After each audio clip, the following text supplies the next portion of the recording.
Hey everybody, welcome back to the Pet Food Puzzle Guy. It is the December 1st, the first day of December, and I want to show you something really cool that my wife got me, and it's so perfect for this channel. But it's an advent calendar, if you could see that, and every day there is a puzzle inside one of these boxes for me to do, a 50-piece puzzle. And you can see if I bring it up close, it's all cats. And most of you know I'm kind of a dog person more than a cat person, but they only had cats, and my wife said, boy, this is perfect for your channel. So now the challenge is every day I have to do a 50-piece puzzle, and so far I got today done. So anyway, I just wanted to show you that. I thought you'd find that cool. I know Ed, our resident cat guy, he'll like that. So you have to get one of those, Ed. So anyway, a little different format today. We're going to talk about BK Pets, and I know people have commented, written to me and said, why do you pick on BK Pets or Dr. Becker, or Dr. Judy, or Rachel, whatever? And please understand, I'm not picking on these people, whether they're sincere or just out to make money, whatever. I'm not interested in their motive. My main purpose is I know that people are listening to them and getting only one slanted view of pet nutrition and pet food and the industry and Hills, Royal Canin, and Purina, because they always get lumped in, the big kibble. So my whole motivation, since they're the ones out there sharing this stuff, I need to give you the counter side of that so that you can make an informed decision. And I know in the past I've put clips of their videos, I think to save time, because they get really long. I'm just going to go ahead and link BK's Pets. They just made a video. I think it's the best one they've ever made. It's about raw food, and I think it's the most responsible and level-headed presentation I've heard from somebody that's very pro-raw. And so I wanted to comment on it, but instead of putting their clips in, we're just going to go through their major points, and I will put their full video in the description, a link. So if you want to link onto their channel and watch the full length, so I'm not just taking things out of context or saying they said something they didn't say, you'll be able to tell if I'm accurate or not.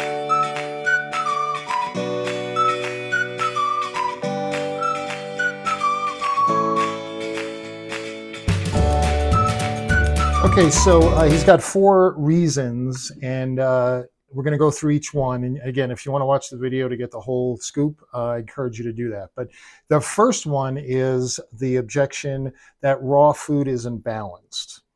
That is a very valid question, or a very valid objection, if you actually believe in balancing nutrients in the diet, which I do.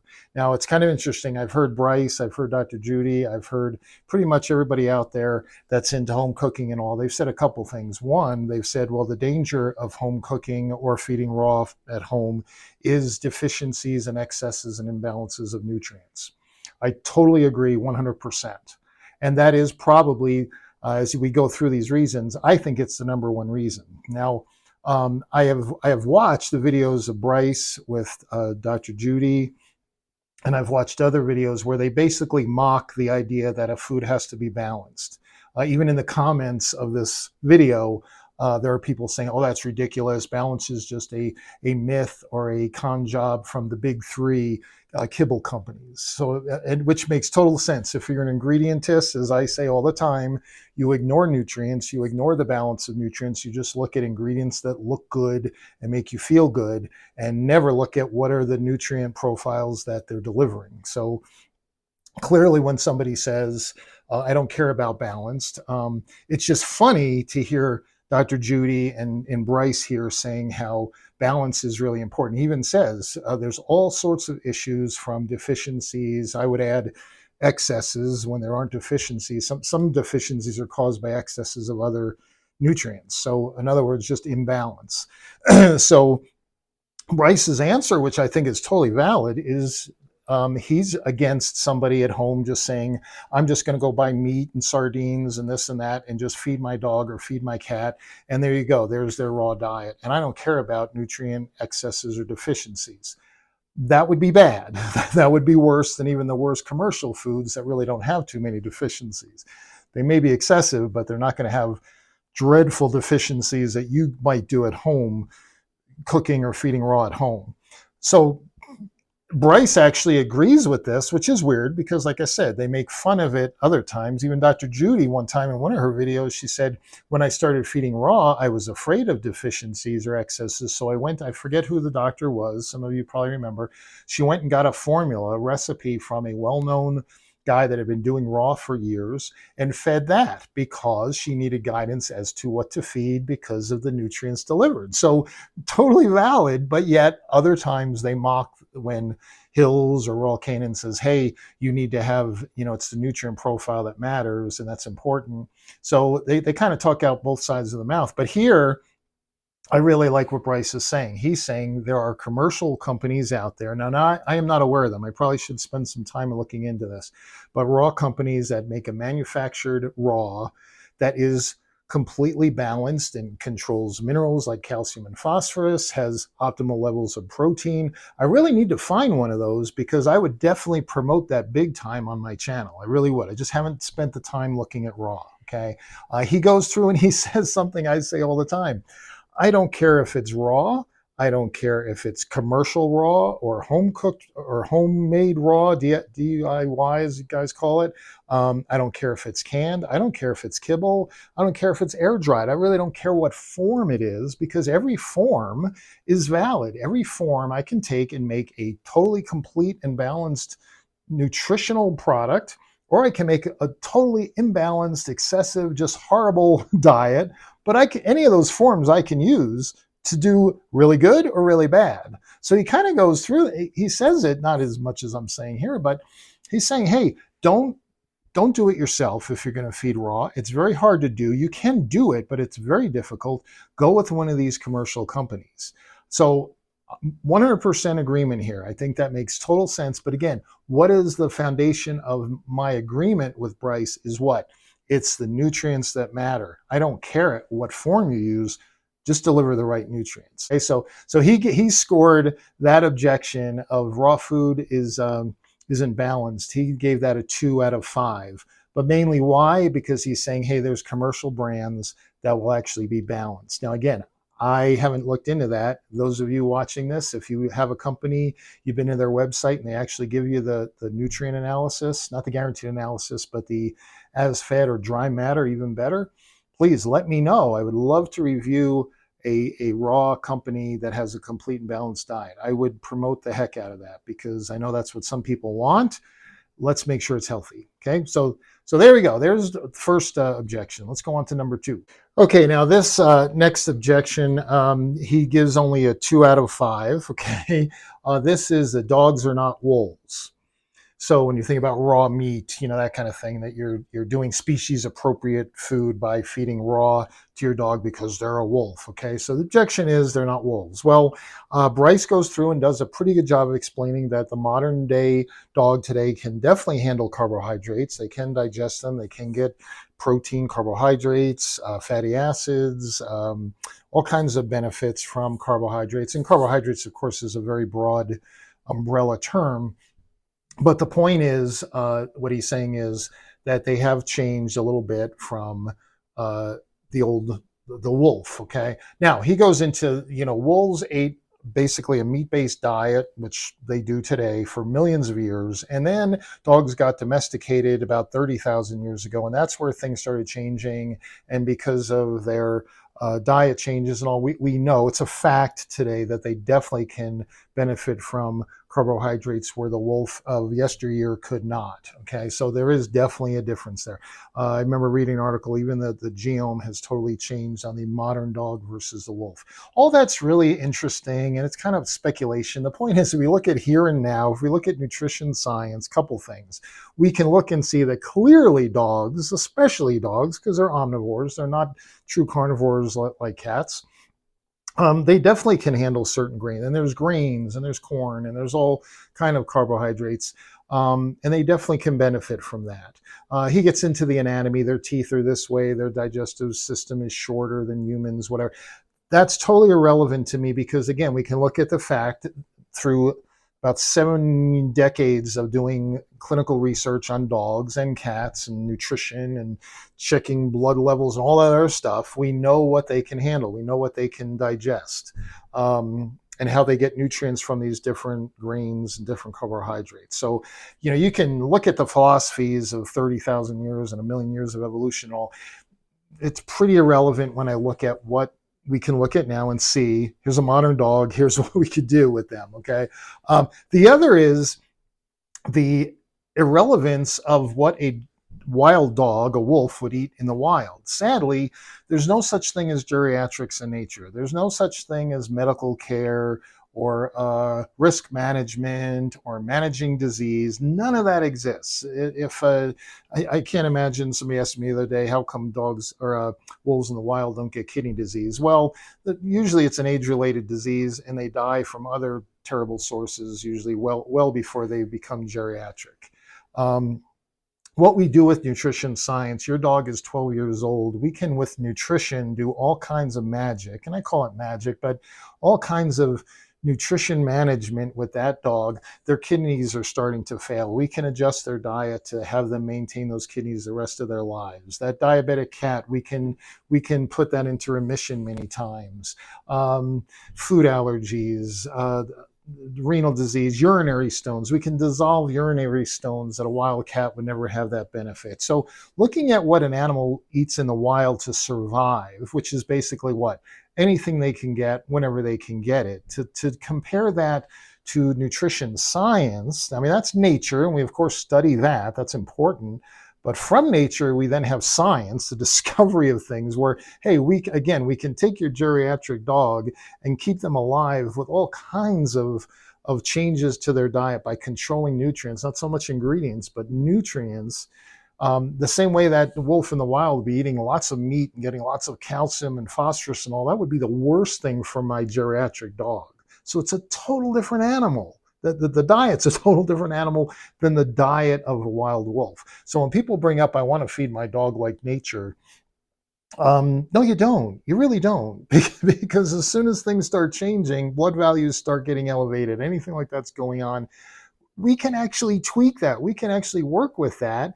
Instead, you say, well, I'm just going to keep feeding them meat. I don't care that the phosphorus level's through the roof. I don't care that the kidneys are shutting down, even though we've got thousands and thousands of animals that have benefited from controlling optimal protein levels and controlling phosphorus and adding certain vitamins and doing all this other stuff in nutrition science. No, we're going to disregard all that, and we're just going to stick with nature. We don't do that with anything else. We have vaccinations for certain diseases. We have pain management. We have parasite control. We have all these things. Dentistry. I mean, come on. No wolf in the wild ever got a dental, okay? Does that mean you're not going to do dentals on your dogs? Because it's not natural. Just let those teeth rot like they do on the wolf. Oh, but the wolf is chewing bones, so that's why they don't have dental disease. Baloney. Okay, they just don't have the veterinary care that your dog has. Okay, so again, he gives it a 2 out of 5. I don't even know. I think it's such a silly argument. It's a silly objection only because people say, well, a dog is like a wolf. That's the only reason that objection exists. And the fact is, your dog isn't a wolf. And the last thing I would do with my Bella and Zuzu at 15 years old and 10 years old is treat them like a wild animal in the wild with no benefit of nutrition science and all the other veterinary care that's available to them, including dentals. I mean, Zoo is due for a dental pretty quick here. Totally unnatural, has nothing to do with nature, has nothing to do with wolves. And out of my love for them, that's why I do it, because of nutrition science and veterinary science. So that objection, he gives it a 2 out of 5. I think it only exists because of the silly notion that dogs are wolves, and that just is false. Okay, objection number 3, and this is a really good one. Like I said, those of you that have watched some of my critiques of BK Pets, and I do kind of go after them sometimes only because of what they say, but he does a great job with this video. So if you have the time, you should watch it to get his perspective, because it's really good. But so number 3 is raw food lacks research. And he even goes on to say that definitely he and others talk about unsubstantiated claims of raw food that have absolutely no clinical evidence. And he says that's absolutely true. So they do believe that it's beneficial, but as far as having true scientific evidence, peer-reviewed studies, that kind of thing, it just doesn't exist. And I really appreciate him saying that, because I think a lot of times pet parents hear it's just been proven that fresh is better. And he goes into this in a couple ways, but I think it's important that we say and we agree. Show me the research that raw food for your pet is better than kibble or canned or slightly cooked, whatever. And that just doesn't exist. So I appreciate him clarifying that. So he breaks this down to a couple points. And point one is, well, in the last 100 years, really dry food, kibble as they call it. I never called it kibble on the veterinary side, but it was dry food, but kibble seems to be the popular term.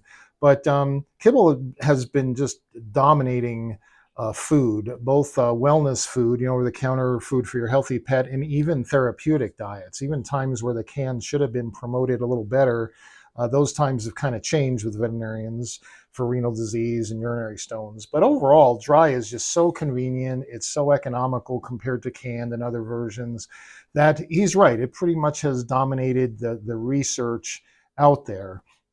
That's why I get a little crazy when people come and say kibble causes diabetes and it causes this and it causes that and it causes renal disease and all this other stuff. And I'm thinking, okay, in 34 years, learning from board certified nutritionists on how to manage those conditions, the majority of foods sold in each of those disease categories, whether we liked it or not, because of cost and convenience, was dry food. So dry food can do some amazing things, again, because it's not the form, it's the nutrients delivered. So he brings up a valid point, though. There's not much research by the companies that are big kibble companies, because one, there's not a whole lot of interest, and I think he'll get into it. It's extremely expensive to do research. Research is extremely expensive, and I get angry when people, they want to lambaste Royal Canin, Hills, and Purina because they're so evil and they're so profit generated and all this other stuff.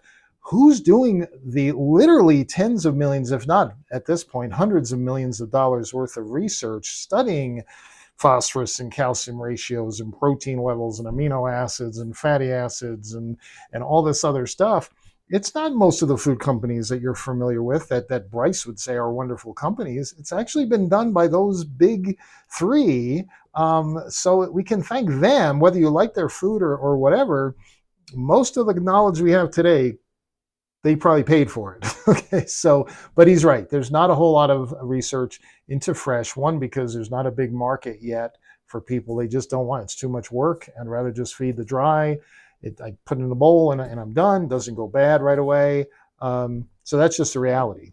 Now, the other reason, and again, I appreciate his honesty and his way of looking at this, but he says, maybe these big companies, especially Royal Canin, Hills, and Purina, again, they're the ones spending the money. Why are they're not going to be interested in doing research on fresh food? Because one, they don't make it. So they don't want to do the research and find, hey, look at that. Fresh food is actually healthier for your dog. So they're going to avoid doing that research because they may not like the results. Well, I think what they would find, and just from my experience, I'm not the expert here, but nutrients are nutrients. And sure, if you use fresh food, the nutrient composition is going to be different. Maybe they'd have to eat a little more meat or whatever versus a dry food with meat meal, which is much more concentrated. But again, it's all going to come down to take the fresh food, balance it so it's optimal and bioavailable for the dog. Take that kibble, balance it, make sure it's bioavailable to the dog. Guess what? Right now, there doesn't seem to be any proof that you're going to get any benefit from the fresh diet versus the kibble. It all comes down to, do you have the chemist and the nutritionist to formulate that food, whatever form? And let's throw canned in there, let's throw cooked in there, air dried, whatever you want. It all comes down to, every time, do you have the people that have the expertise and the facilities to produce that product consistently? That's really what it comes down to. You don't hear that spoken about very much among people. It's all, show me the ingredients in the ingredient panel or the philosophy of species appropriate. Again, what do I always say on my channel? Show me the nutrients, and I'll tell you whether that's a healthy food and they're spending good money on good ingredients. So he gives this, I think it was a 2 out of 5 again for this objection. Couple other mistakes that Bryce makes, and this is so common and it makes total sense, is we look at ultra processed food like, let me just take Hill's Prescription Diet KD for renal disease, which I saw so many dogs and so many cats live much longer lives because of that miraculous diet that they continue to improve even to this day with the fiber levels, the prebiotics that are put in there to deal with the toxins, all at the microbiome level, all kinds of amazing stuff. But he is looking at that as ultra processed food, which it is. And I've used the example, my 9-year-old, almost 10 years old. Next month she'll be 10 years old. I have a special needs granddaughter. She's nonverbal. She can't eat through her mouth. She eats through a G tube, and she gets this pouch of food every day, and she has for the last 9 years or so, extremely ultra processed, and it's the only thing she consumes, and it has given her perfect healthy life. Okay, it has sustained her for 9 years. That's ultra processed. So I've always said it depends on the purpose of the processed food. Now, what Bryce is doing, he's saying, well, let's look at ultra processed food in the human world. Take away AV's special diet, but just ultra processed food at Costco or Safeway, whatever. All kinds of harmful chemicals, tons of sugars, tons of salt, tons of fat. I mean, just anybody that's into it at all has looked at that stuff, and clearly you can see this is terrible compared to grandma cooking at home with fresh ingredients and making fresh food.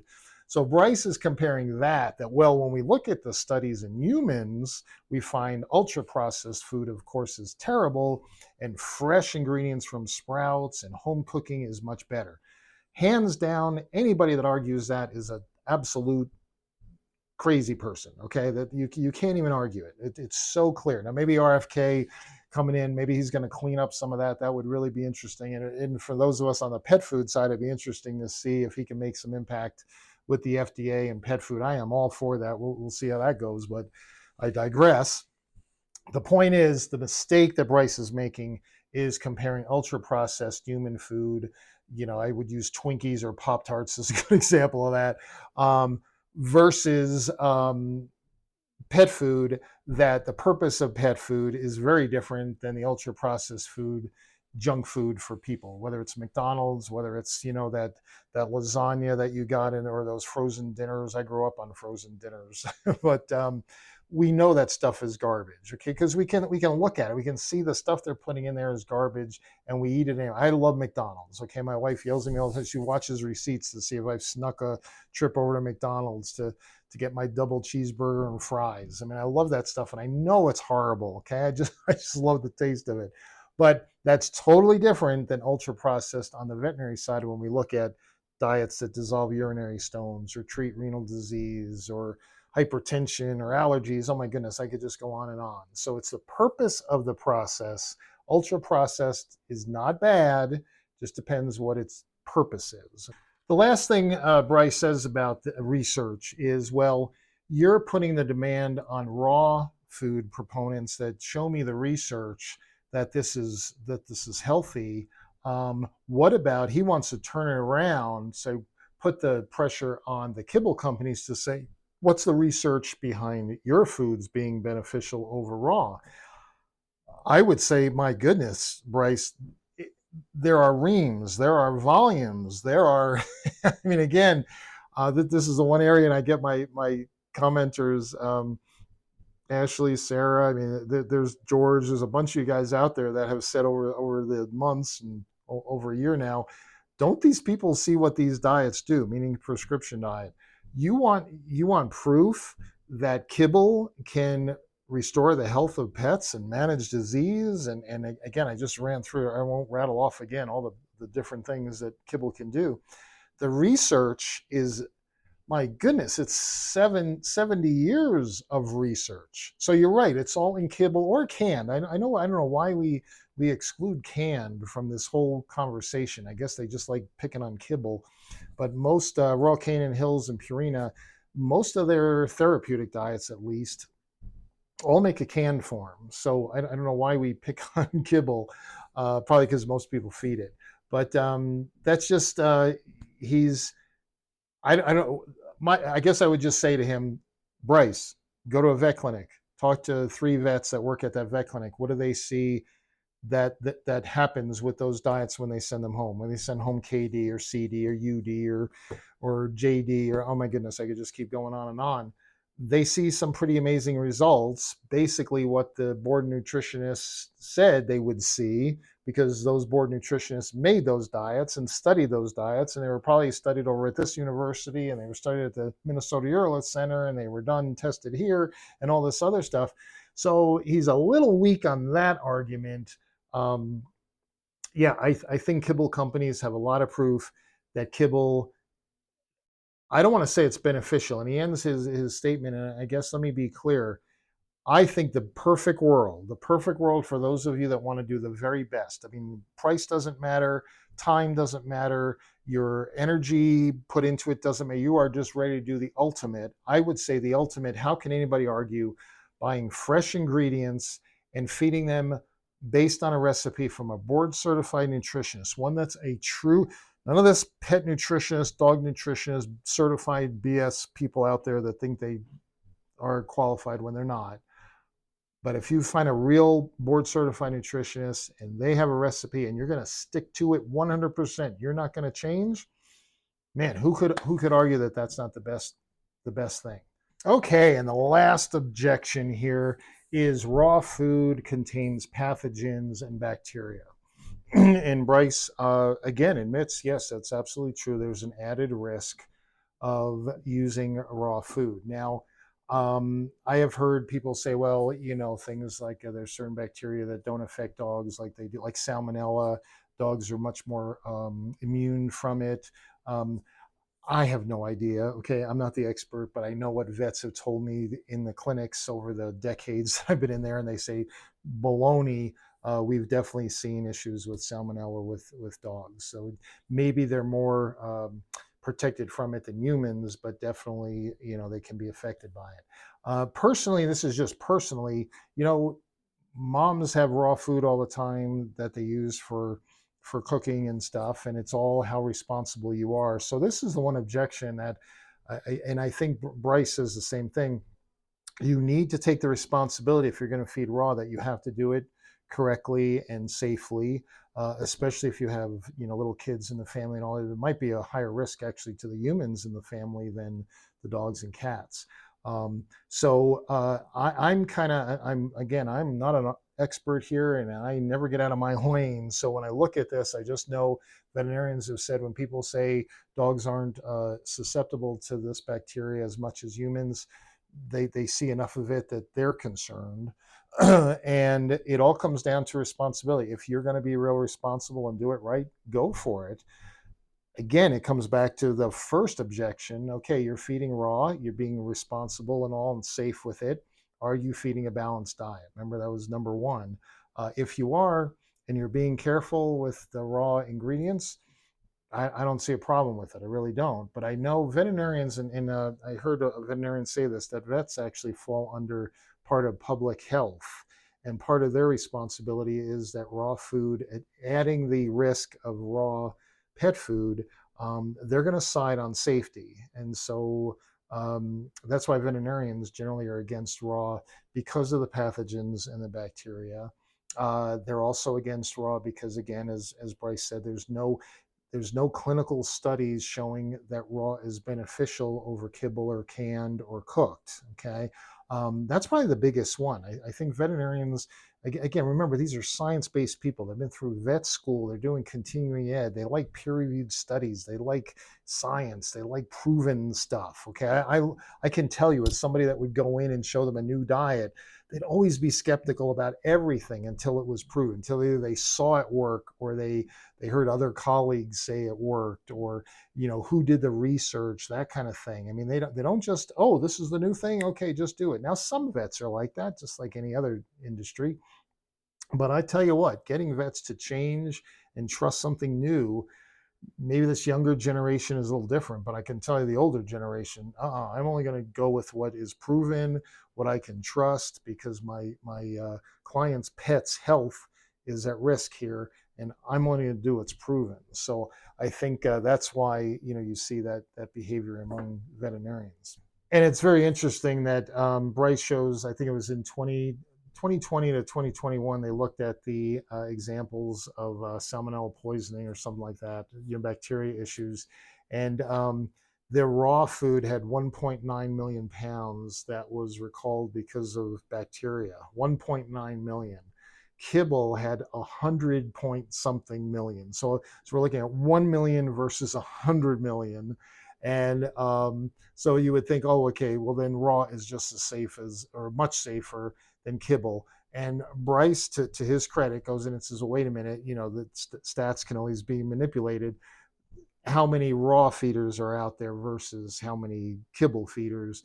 And it's dramatically different. So I think when we look at salmonella and things like that we see on the kibble, when there's a recall of kibble food, you can't really relate that to raw because there's so few raw consumers out there.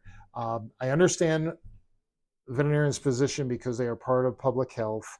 It's a risk. They see it's a risk not worth taking. If they ever have research to show, hey, your dog for these reasons should be on raw, will take the higher risk.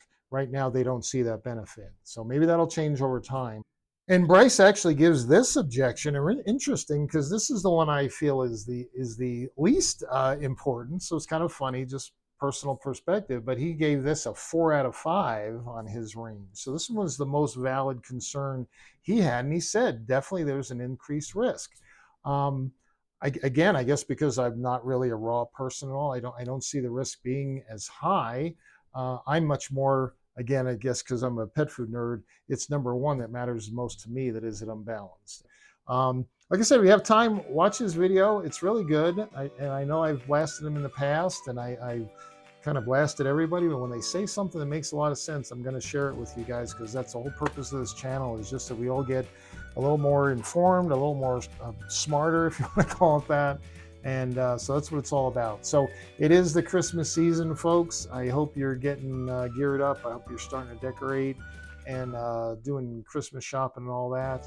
And I will catch you on the next video.